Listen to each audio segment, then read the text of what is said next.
नमस्ते, मैं हूं जितेश मिश्रा और आप देख रहे हैं इंडिया वॉइस और हमारा खास कार्यक्रम उत्तर मांगे उत्तर प्रदेश। तो आज उत्तर प्रदेश उत्तर मांग रहा है उन सवालों पर जो सवाल अभी हाल ही में खाली हुई वो सीटें जहां के विधायक सांसद बन गए और अब उन सीटों पर होना है विधानसभा का उपचुनाव। तमाम राजनीतिक पार्टियां इसकी तैयारी कर रही हैं, फिर वो चाहे इंडिया गठबंधन हो या फिर एनडीए।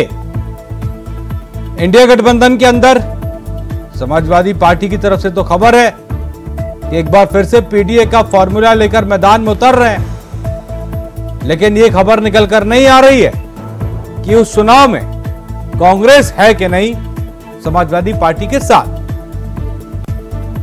दूसरी तरफ एनडीए, वहां पर भी अभी हाल ही में आपने देखा होगा कि निषाद पार्टी के सर्वे सर्वा और उत्तर प्रदेश की सरकार में कैबिनेट मंत्री संजय निषाद भी अपनी दावेदारी कर रहे थे।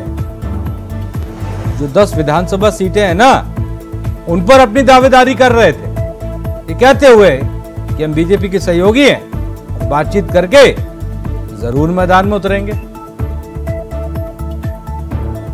तो ऐसे में बड़ा सवाल ये कि क्या इन उपचुनावों के अंदर इंडिया गठबंधन और एनडीए साथ मिलकर उतरेगा, या फिर खास तौर पर अगर हम बात इंडिया गठबंधन की करें तो सीटों को लेकर कहां तक बातचीत हुई, कितनी गुंजाइश अभी बची है, और क्या ये उपचुनाव आते आते उत्तर प्रदेश में पुराना राग अलापते हुए कि ये गठबंधन तो सिर्फ लोकसभा चुनाव के लिए था, ये अपनी अलग अलग राह पर चलने लगेंगे। आज की खास चर्चा इसी पर करेंगे और तमाम लोगों से महत्वपूर्ण सवाल भी पूछेंगे, लेकिन उससे पहले एक रिपोर्ट देखते हैं। लोकसभा चुनाव के परिणाम के बाद से उत्तर प्रदेश की राजनीति में गजब बदलाव देखने को मिल रहा है। 80 में 80 का नारा देकर चुनाव में उतरी बीजेपी को समाजवादी पार्टी ने ऐसा शौक दिया कि लखनऊ से दिल्ली तक चिंतन मनन और समन का सिलसिला शुरू हो गया। चुनावी विश्लेषकों का कहना है कि 10 विधानसभा सीटों के उपचुनाव एनडीए और इंडिया गठबंधन दोनों के लिए ही परीक्षा की घड़ी है। इंडिया अलायंस की बात करें तो अगर कांग्रेस सपा मिलकर चुनाव लड़ते हैं तो देखना होगा कि क्या सपा 2 सीटें कांग्रेस को देने को तैयार है। अगर ऐसा है तो 2027 में इंडिया गठबंधन मजबूती से चलेगा। वहीं चुनावी विश्लेषकों का ये भी कहना है कि अगर इंडिया गठबंधन कांग्रेस को सीट देने में आनाकानी करती है तो दोनों के बीच मतभेद पैदा होंगे, जो 2027 में साथ मिलकर लड़ने के दावे को कमजोर कर देंगे। पर उपचुनाव होना है, समाजवादी पार्टी 10 की 10 सीट जीतेगी। देखिए, हमारा कोई नया फार्मूला नहीं है। हम जनता के बीच में उनकी मूलभूत जरूरतों को लेकर के, बुनियादी सवालों को लेकर के, जिनको लेकर के हम लोकसभा के चुनाव में गए थे, वो हमारे मुद्दे यथावत है। चाहे महंगाई हो, चाहे बेरोजगारी हो, चाहे भ्रष्टाचार हो, पीडीए के हक और हुकूक को लेकर के हम जनता के बीच में रहेंगे। और जिस तरह से जनता में गुस्सा है, जिस तरह से आप देख रहे हैं पेपर्स लगातार लीक हो रहे हैं, सरकार कोई संज्ञान नहीं ले रही है, नौकरियां मिल नहीं रही है, किसान बदहाल है, वो सारे मुद्दे यथावत बने हुए हैं। जनता ने मन बना लिया है। इन उपचुनाव में समाजवादी पार्टी 10 की 10 सीट जीतेगी। जहां तक बसपा का सवाल है, बसपा अपना जनाधार खो चुकी है। जो पहले थी वही आज भी रहेगी। पिछड़े, दलित, अल्पसंख्यक सब हमारे साथ हैं। हम 10 को 10 सीट जीतेंगे। साथ ही विश्लेषकों का ये भी कहना है कि उत्तर प्रदेश के सीएम योगी आदित्यनाथ और समाजवादी पार्टी प्रमुख अखिलेश यादव के सामने बड़ा चैलेंज खड़ा हुआ है। अखिलेश यादव के लिए ये साबित करने का मौका है कि उत्तर प्रदेश में हवा बदल चुकी है, तो वहीं योगी आदित्यनाथ के लिए भी चुनौती है। वो ये साबित करना चाहते हैं कि यूपी को योगी मॉडल पसंद है। यूपी की जिन विधानसभा सीटों पर उपचुनाव होने हैं वो हैं फूलपुर, मझवा, सिसिमाऊ, मीरापुर, मिल्कीपुर, करहल, कुंदरकी, गाजियाबाद, कटेहरी और खैर विधानसभा सीट पर विधानसभा चुनाव होने वाले हैं। समाजवादी पार्टी उपचुनाव की तैयारी में पीडीए का फॉर्मूला लाने की तैयारी में है, जिसमें उपचुनाव की तैयारी में जुटी सपा अवधेश प्रसाद के बेटे को मिल्कीपुर से टिकट दे सकती है। वहीं लालजी वर्मा की बेटी को कटेहरी सीट से टिकट मिल सकता है। वहीं बात करें तो अमरनाथ मौर्य को सपा फूलपुर से अपना प्रत्याशी बना सकती है। वहीं करहल सीट से तेज प्रताप को टिकट मिल सकता है। इसके साथ ही कांग्रेस भी 2 से 3 सीटों पर चुनाव लड़ने का दावा कर रही है। फिलहाल देखना ये भी है कि बीजेपी के सहयोगी दल यानी आरएलडी, निषाद पार्टी, राजभर और अपना दल भी सीटों पर दावा ठोक रहे हैं। ऐसे में उपचुनावों की डगर अपने सहयोगियों के साथ अभी थोड़ा कठिन है। Bureau report, India voice. तो जाहिर सी बात है कि आप पीडीए का फॉर्मूला एक बार फिर से चलेगा या फिर इस बार एनडीए ने उसका काट कुछ निकाला है। तमाम सवालों को लेकर हमारे साथ खास मेहमान मौजूद हैं, जिनसे इन सवालों के जवाब हम तलाशेंगे। हमारे साथ प्रदीप भटनागर साहब जुड़ चुके हैं, हमारे साथ बीजेपी के नेता। आपका बहुत बहुत स्वागत है प्रदीप जी। हमारे साथ डॉक्टर एचएन उपाध्याय हैं, आपका बहुत बहुत स्वागत है उपाध्याय जी। और हमारे साथ अशोक तिवारी हैं, समाजवादी पार्टी के प्रवक्ता, आपका बहुत बहुत स्वागत है। और चूंकि इस मुद्दे पर हम कई बार चर्चा कर चुके हैं, लेकिन चूंकि जैसे जैसे अपडेशन आता है, अब जैसा कि तिवारी जी खबर आ रही है कि मिल्कीपुर से अवधेश प्रसाद जी के बेटे को समाजवादी पार्टी टिकट दे सकती है। जी। और ऐसे कई प्रत्याशी हैं, और जिन्हें अगर हम तराजू पर तोलते हैं या ये कहें कि पैरामीटर्स पर डालते हैं तो निकल कर आता है उससे पीडीए। जी जी, देखिए पीडीए तो बहुत बड़ा कमाल किया पीडीए ने। पीडीए आज पूरे देश भर में चर्चा है, पूरे राष्ट्र में चर्चा है कि जो है जिस तरह से पिछड़ों दलितों का जो है आरक्षण हड़पा था भाजपा ने, उसी तरह पिछड़ों दलितों ने मिलकर के, पिछड़े दलित अल्पसंख्यक आधी आबादी अगड़े भी शामिल है, आदिवासी भी शामिल है, सभी लोगों ने मिलकर के भाजपा को 240 बुला के खड़ा कर दिया है। आज उत्तर प्रदेश में जो मैंडेट आया उससे जो है जाहिर हो गया कि उत्तर प्रदेश देश को दिशा दिखाता है, देश को में निर्णायक भूमिका अदा करता है। और उत्तर प्रदेश ने करके दिखा दिया। किसानों को जिस तरह कुचला गया था, जिस तरह से बर्बर अत्याचार हुआ था किसानों पर, उसका जवाब किसानों ने दे दिया। पश्चिमी उत्तर प्रदेश ने दिया, पूर्वी उत्तर प्रदेश ने दिया। सभी जगहों से भाजपा को हाशिए पर करने का काम किया है। और पूरे प्रदेश में हमको वोट दिया है। जहां से हम हारे हैं वहां भी हमें बहुत वोट मिला है, हमें बहुत स्वीकार किया गया है। आज पीडीए उत्तर प्रदेश में नहीं पूरे देश में पीडीए की मांग है, पीडीए चल रहा है और दलित समाज साथ आया है। दलित समाज पूरे भारत में हमारे साथ आ रहा है और धीरे धीरे ये भाजपा भी समझ रही है कि भाजपा को जो है अब कड़ी टक्कर दे रही है समाजवादी पार्टी, उत्तर प्रदेश में दे ही रही है, आने वाले समय में पूरे भारत में देगी। तो माननीय प्रधानमंत्री का चेहरा इस समय पूरे भारत में लोग देख रहे हैं, उनकी तरफ आशा भरी निगाह देख रहे हैं, क्योंकि वो स्कॉलर है, एक बड़े राजनेता है और उनकी भाषा शैली बहुत ही संस्कारिक है। वो आज अच्छी बात करते हैं, आज पॉजिटिव राजनीति करते हैं और चाहते हैं कि अच्छी संसद में अच्छी बहस हो, समस्याओं का उन्मूलन किया जाए।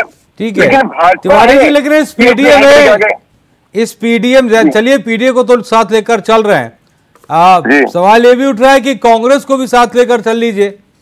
2-3 सीटें 4 सीटें मांग रहे हैं, देखिए 10 सीटों में। ये आपकी तरीके से बहुत सौहार्दपूर्ण वातावरण में तब तय हो जाएगा। ये प्रेस की चीज नहीं है, आपस की चीज है। आपस में बड़े अच्छे से ये तय हो जाएगा। जितनी सीटों की जरूरत होगी कांग्रेस को, उतनी सीटें कांग्रेस ले लेगी। अच्छा, कांग्रेस से कोई हमारा बहुत ही प्रेम व्यवहार है। और राहुल गांधी जी भी अब जानते हैं कि देश में उनको कैसे राजनीति करनी है। अगर अलग थलग पड़ के राजनीति करना नहीं चाहते, वो सामाजिक न्याय के साथ आए हैं। और सामाजिक न्याय के साथ आने पर उनको जो है हमने भी अपना लिया है। ठीक है, ये है अगर सही से हर जगह पर काम करते रहेंगे, हरियाणा में भी हमें देखते रहेंगे, महाराष्ट्र में हमें जगह देंगे, तो उस हिसाब से उनको भी जगह दी जाएगी उत्तर प्रदेश में। मतलब जाहिर सी बात है कि अगर वो समझेंगे तो आप भी समझेंगे। ठीक है प्रदीप जी, आपके पास आ रहा हूं, चूंकि चर्चा भी उपचुनाव के, लेकिन जब राहुल गांधी का जिक्र हो ही गया है और चूंकि अलग अलग राज्यों का भी जिक्र हो गया, तो एक तस्वीर दरअसल मैं दिखाना चाहता हूं। मैं अपने सहयोगी अंकित से एक बार कहूंगा उस विजुअल को प्ले करें और आप सभी लोग जरा देखें, और उसके बाद फिर मैं उपाध्याय जी आपसे उस पर रिएक्शन लूंगा। यहां फुल में दिखाइए और ये देखिए वो तस्वीर, ये देखिए देश के भावी प्रधानमंत्री अखिलेश यादव को जन्मदिन की हार्दिक बधाई एवं शुभकामनाएं। खैर ठीक है, इतना काफी है दिखाने के लिए। उपाध्याय जी,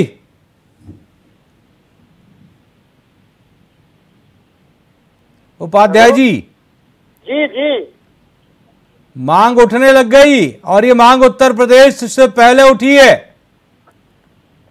अजितेश जी नमस्कार आपको। नमस्कार सर। सभी जर्नलिस्ट भाइयों को भी नमस्कार।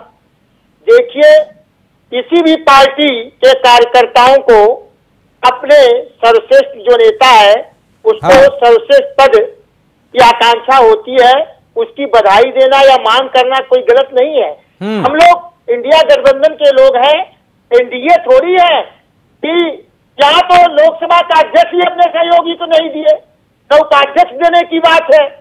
यहाँ तो प्रधानमंत्री की मांग कर रहे हैं कि इसमें कोई बात नहीं है भैया। प्रधानमंत्री हमारे यहाँ इंडिया गठबंधन में कोई उस पर झगड़ा नहीं है।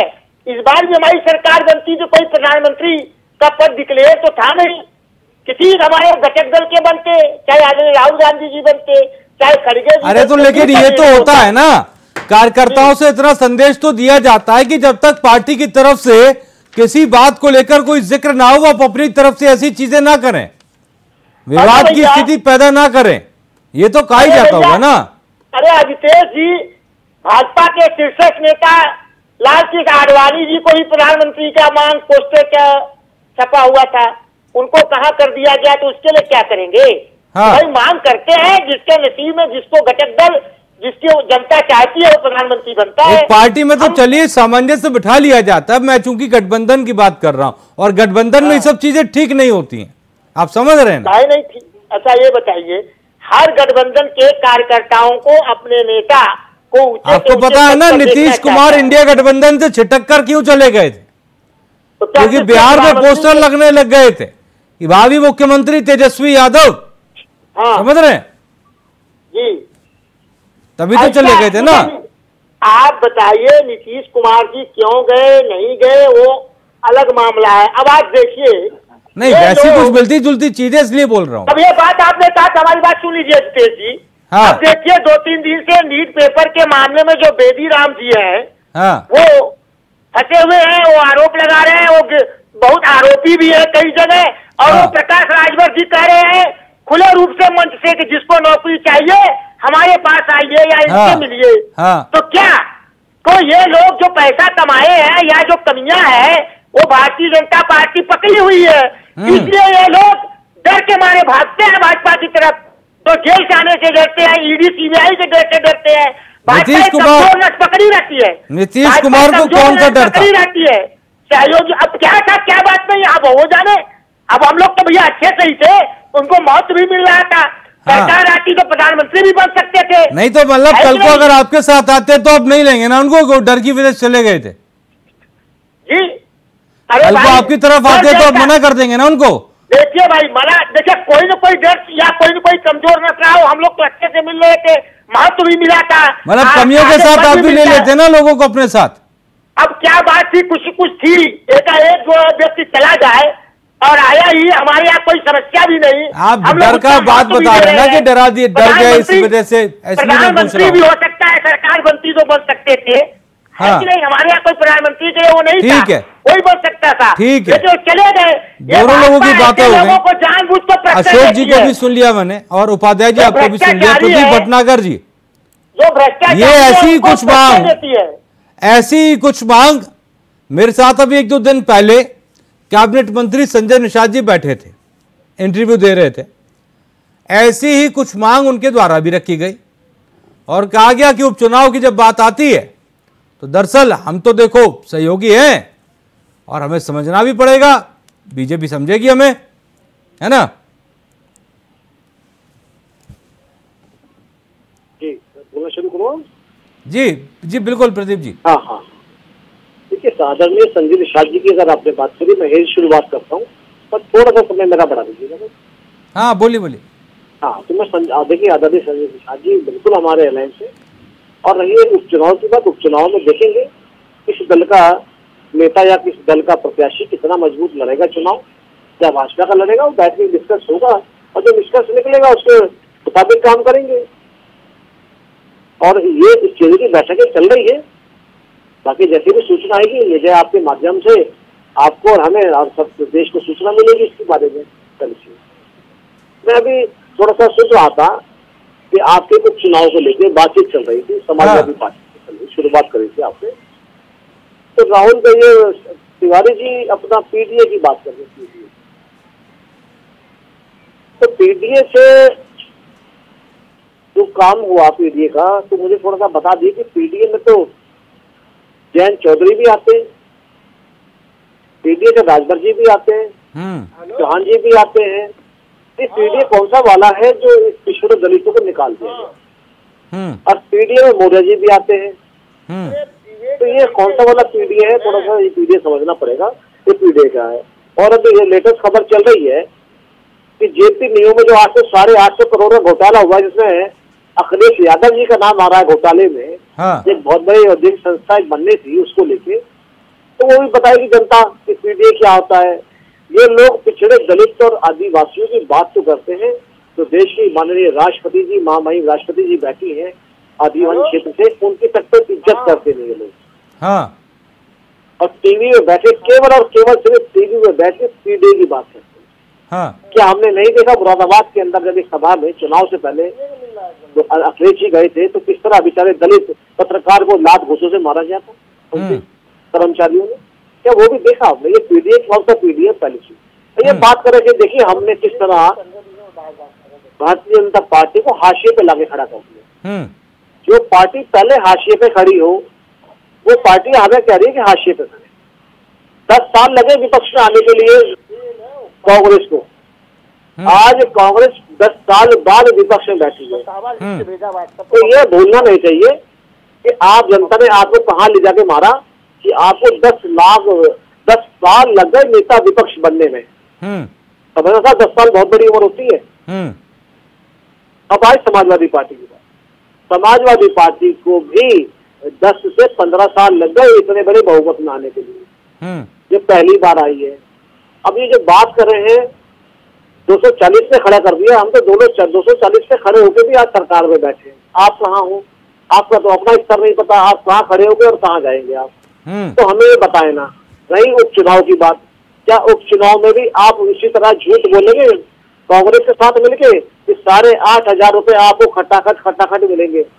मेरा अगर फोन बिजी नहीं होता तो मैं आपके चैनल के माध्यम से राहुल गांधी जी की क्लिप दिखाता भी, सुनवाता भी कि राहुल गांधी ने खुद मंच के माध्यम से खटाखट की बात कही है। क्योंकि एक बार डिबेट में कहा गया था कि राहुल जी ने ये बात नहीं कही है, ये बात ये चुनाव जीतने के बाद, ये बात झूठी है। तो ये लोग जो झूठ फरेब करके पीडीए का नाम लेके, दिमकाने का नाम लेके जो चुनाव में आए, वो चीजें दिख रही है पहली चीज। वो तो चुनाव जीतने की बात की थी ना कि सर अगर जीत जाएंगे तो ऐसा करेंगे हम, है ना। मैं आप वही सब आपकी बात वही, अब जीते नहीं ना चुनाव तो कैसे दे देंगे? चुनाव तो जीते नहीं ना, अगर जनता के बीच में तो उन्होंने कहा ना कि हम 5 तारीख को आके खटाखट डालेंगे। दो चीजों पर और मेरा जवाब दे दीजिएगा प्रदीप भटनागर जी। हालांकि अभी मैं कांग्रेस में भी आ रहा हूँ सर, कांग्रेस में भी हाँ, थोड़ा जल्दी से सर, मेरे भी दो सवाल है। हाँ बोलिए, आप बोलिए सर। हाँ, मेरे दो सवाल ये थे कि सर एक तो ये बेदीराम वाले मसले पर कुछ कह दीजिएगा, और दूसरा मेरा सवाल ये था कि जब संजय निषाद जी के साथ इंटरव्यू चल रहा था इंडिया वॉइस का, तो उन्होंने एक बात और कही थी। उन्होंने दरअसल बोला तो कई मसलों पर था, लेकिन उन्होंने ये भी बोला था कि जब पिछड़ी जातियों की बात आती है तो उन्होंने कहा बीजेपी का कभी वो वोटर रहा ही नहीं, वो हमारा वोटर था, हम उनको रोके रहे, लेकिन ठाकुर जी और पंडित जी इनको समझाना बीजेपी का काम था, बीजेपी नहीं समझा पाई। और आज देखिए, आज दो जो खास चर्चा में लोग बैठे हैं वो भी दोनों ब्राह्मण ही हैं। मैं मतलब जातिगत बात नहीं कर रहा, लेकिन एक बात बता रहा हूँ। देखिए, पहली चीज तो भारतीय जनता पार्टी के अंदर ये ब्राह्मणवाद या जातिवाद चलता नहीं है। ये संजय निषाद जी कह रहे थे। तो संजय निषाद जी को भी आपके माध्यम से बोलता हूँ, मुझे मेरी हैसियत नहीं है, क्योंकि नेता हमारे नेता हैं, हमारे दल में एनडीए में, फिर भी थोड़ा बता दो, भाषा में जातिवाद चलता नहीं। और मैं थोड़ा आपके माध्यम से ये भी बताना चाहूंगा कि जो पिछली बार जो विशाल जीत हुई 300+ में, तो भारतवर्ष के हर समुदाय ने वोट डाला, भारतवर्ष के हर हिंदू समुदाय ने वोट डाला, और भरपूर पेट भर भर के डाला, तो 300 सारे एनडीए 350 पहुंचा।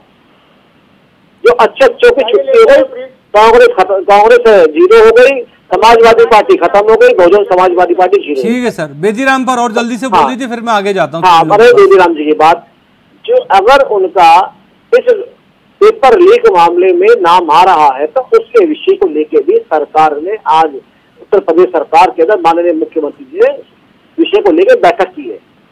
कानून सबके लिए एक है, वो किसी दल का हो, पार्टी का हो, चाहे भाजपा का हो, जिसने गलत काम किया है उसे जेल जाने से कोई नहीं रोक सकता। हाँ। ये जांच पूर्ण होगी और देश के जितने बच्चे हैं उनको न्याय मिलेगा। मगर कांग्रेस आज कमर बच्चों के पीछे कमर के पीछे मैं सर मैं ये पूरा हाँ, आज जो कांग्रेस और अन्य दल जो बच्चों के पीछे राजनीति कर रहे हैं कमर के पीछे, उनको शर्म आनी चाहिए, क्योंकि जांच कमेटी खुद सर्वोच्च न्यायालय ने बैठा दी है। हाँ। और गिरफ्तारियां भी हो रही हैं। हाँ। तो अपनी राजनीतिक रोटी सेकने के लिए काम कर रहे हैं। ठीक है, ठीक है भटनागर जी, बस एक चीज और मतलब आपसे कहूंगा, उसके बाद तिवारी जी के पास चल रहा हूं। ये बेदीराम सुभाषपा छोड़कर अगर बीजेपी ज्वाइन कर ले तो भी सजा होगी। अच्छा, ठीक है भटनागर साहब, ठीक है। अशोक तिवारी जी, पहले जांच पड़ताल के दायरे से निकलना बहुत जरूरी है। नहीं ठीक है, मैं इसीलिए पूछ रहा था। आपने क्लियर कर दिया, ये अच्छी बात, ठीक है। अशोक तिवारी जी, अब एक महत्वपूर्ण चीज जो है वो ये है, क्योंकि अब अखिलेश यादव केंद्र में, और जाहिर सी बात है जिस तरह से उन्होंने शपथ ली, शपथ के बाद जो उन्होंने स्पीकर के लिए धन्यवाद भाषण पढ़ा, उसमें वो दिख रहा था, उनकी परिपक्वता नजर आ रही थी। लेकिन ऐसे में बड़ी बात यहाँ पर यह भी है अशोक तिवारी जी कि कांग्रेस को उत्तर प्रदेश में साथ लेकर चलने की, क्योंकि देखिए पहले भी हम लोग चर्चा कर चुके हैं कि अगर कांग्रेस को उत्तर प्रदेश में कुछ चाहिए तो हरियाणा, महाराष्ट्र और अन्य राज्यों में देना पड़ेगा। जी भाई। और किसी भी गठबंधन को मजबूती से चलाने के लिए बेहद जरूरी चीज होती है ये, और अखिलेश यादव ने ये चीज करके दिखाई उत्तर प्रदेश के अंदर कि भले ही कांग्रेस साथ में थी लेकिन खुद को मजबूती के साथ खड़ा किया पीडीए के सहारे। वो पीडीए जिसका पीडीए उस समय तक कांग्रेस नाम भी नहीं ले रही थी, जबकि जब कांग्रेस ने अपना घोषणा पत्र निकाला तो उसका नाम रखा था न्याय पत्र, लेकिन समाजवादी पार्टी ने जो घोषणा पत्र जारी किया उसका नाम था पीडीए। जी समझ रहे हैं जी, इसलिए जी। हाँ जी भाई, जी जी, अभी स्पष्ट रूप से भाजपा प्रवक्ता को आप भी सुन रहे थे, हम भी सुन रहे थे, भाजपा प्रवक्ता ने कितनी बार पीडीए का नाम लिया। पीडीए से ऐसा लगता है कि भय खा रहे हैं, और जिससे आदमी भय खाता है उसको उसकी माला जपता है। झूठ से केवल अब ये बोलेंगे, ये डिस्टर्ब करेंगे बीच में, मैं चुप हो जाऊंगा, यही बोल रहे। नहीं आप बोलिए। मैं फालतू बोलूंगा नहीं। अरे वो तो ठीक है, थोड़ा चर्चा में माहौल गर्म करने के चक्कर में, अब ठीक है, बोलिए आप। मुझे बोलने का कोई शौक नहीं है। हाँ। सच्चाई यह है कि पीडीए आज बहुत अहम शब्द है। पीडीए जाग गया, पीडीए अब सो नहीं रहा है, पीडीए इस्तेमाल नहीं होगा, पीडीए अपना हक चाहता है। और पीडीए हक की लड़ाई लड़ रहा है, और उसको एक बहुत बड़ा चेहरा अखिलेश यादव जी का मिल गया है, जो कि ईमानदार छवि के साथ ईमानदार है और शोषित वंचित वर्ग के सच्चे नायक हैं। हाँ, आज देश के नायक हैं, आज प्रदेश के नायक नहीं है, आज पूरे देश तो उनको आशा भरी निगाह देख रहा है। हाँ। और खास तौर से दलित वर्ग। अच्छा तिवारी जी, एक चीज और छोटी सी चीज पूछ लेता हूँ आप ही से सर, हालांकि उस बात का कोई लॉजिक नहीं है और आप भी कहेंगे ऐसा कुछ नहीं है, लेकिन उसमें है बहुत कुछ। मैं ही कह रहा था, जब ये शपथ ली जा रही थी, सब लोग अपने हाथ में संविधान लेकर जा रहे थे, तो कुछ के हाथ में लाल संविधान था और कुछ के हाथ में ये नीला संविधान जो अखिलेश यादव जी लेकर गए। तो छुपा तो बहुत कुछ था, आप कहेंगे नहीं, लेकिन जी जी देखिए, आप नहीं कहेंगे, हम कह देंगे। हाँ कहिए। ये नीला रंग जो है, ये दलित वंचित का रंग है, ये बाबा साहब भीमराव अम्बेडकर का रंग है। हाँ। जिसको लेकर के हम आगे चल रहे हैं। सबसे आगे दलित वर्ग है हमारे साथ, दलित वर्ग के साथ पिछड़ा वर्ग है। हाँ। और पिछड़ा वर्ग के साथ अगला वर्ग भी है, आधी आबादी भी है, आदिवासी भी है। हाँ। जी, और ये हमारा जो मुट्ठी बनी है पीडीए की, ये ऐसी ताकत है जो बहुत अधिक है पूरे देश में। और ये जो है भाजपा को उलट प्रदीप भटनागर जी, ओवर टू यू, उसके बाद उपाध्याय जी के पास आऊंगा। भाजपा की धज्जियां माने जा रहा है पीडीए, और अखिलेश यादव आज राष्ट्र को उनकी उम्मीदें हैं। हाँ, ये पीडीए का मतलब पढ़िए लिखिए मत। आप दलित, शोषित और मुस्लिम जो अनपढ़ इन नेताओं ने रखा, तो ये वही रखना चाहते हैं। इन्होंने जो पीडीए का लिखा है, मतलब निकाला ये पढ़िए लिखिए मत। तो इनकी जो मानसिकता है ये पता लग रही है, और ये मानसिकता जनता को दिख रही है कि इनकी मानसिकता जो पीडीए का मतलब यही ना। अगर पीडीए का मतलब समझते तो माननीय मुलायम सिंह जी 2 टर्म मुख्यमंत्री रहे, अखिलेश यादव रहे, जो पहली से 5वीं तक जो बच्चा अपनी नींव मजबूत करने के लिए पढ़ता है, उसका 5,000 रुपए साल का इन्होंने बेचारों ने मेंटेनेंस रखा था स्कूल का, पहले से 5। पीडीए की बात करने वाले पहले ये तो पढ़िए लिखिए मत, मैं डिबेट में हूँ। तो इसका मतलब ये है, यही कांग्रेस का हाल रहा। अगर कांग्रेस अगर विस्तारक पूर्ण होती, हाँ। तो देश आगे नहीं होता। हाँ। विस्तारक पूर्ण बनी नहीं।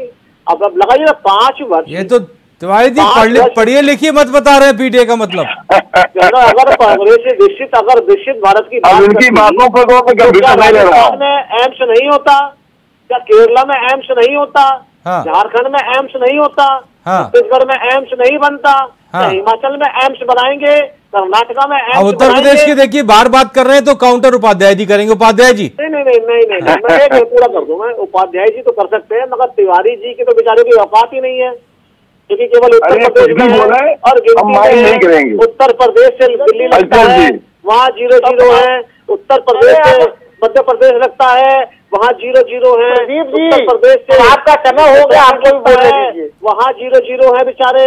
उत्तर प्रदेश से थोड़ा राजस्थान भी टच होता है, और बेचारे वहाँ भी 0-0 है।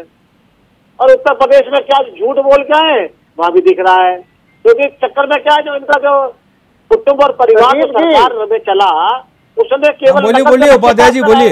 हाँ, और वही नकल करके अपने सांसद बना लाए। प्रदीप जी को काफी दिन से हमारे भाई है, विदेश में हम दिख रहे हैं। 2 चीज मैं कोई भाई नहीं हूँ भाई, मैं कोई भाई नहीं हूँ। और कोई भाई आप तो किसी को भाई नहीं मानते, लेकिन मैं मानूंगा। हम मोहब्बत उपाध्याय जी तो मानते हैं। देखिए अब प्रदीप भाई माने या ना माने, अब आप ऐसे ही आप जब अपने इसीलिए तो देखिए आप तीनों लोग भाई हैं। क्षेत्रीय पार्टियां इनसे बहुत दिन तक नहीं रहेगी। अब हम इनको मानते हैं या नहीं मानते हैं, मत माने भाई। आप बताइए अभिषेक जी, इनको खटाखट का ऐसा सपना आता है, ये भूल ही नहीं पाते हैं।